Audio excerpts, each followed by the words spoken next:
好多香港人打造個人 IP 咧，都會無意識咁走咗去兩個極端啊。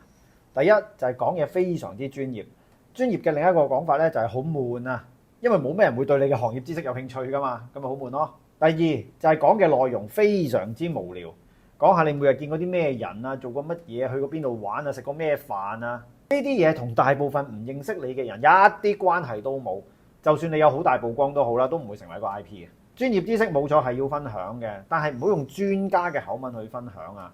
你要用小學5年班學歷嘅人都聽得明嘅方法去講，呢個呢其實都好考功夫啊！最主要係考你自己對於你嗰樣事物嘅認識程度有幾深。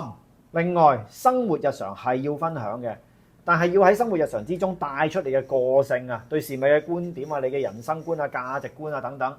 因為真正可以令你留下印象嘅事物呢，係你嘅個性。而分享觀點、展現個性呢一點，就係做個人 IP 失敗嘅最主要原因。因為坦白講，香港人普遍係冇乜觀點嘅，大家都慣咗人云亦云、隨波逐流。另外咧就係大家都好怕展現咗自己嘅個性之後咧，就會惹嚟抨擊啊、引起質疑啊等等。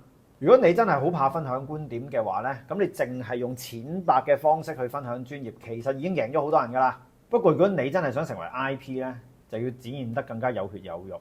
專家就係專家，有事先嚟揾你嘅。但係 IP 係朋友啊，揾你係因為中意你啊。關注我做 Top Sales。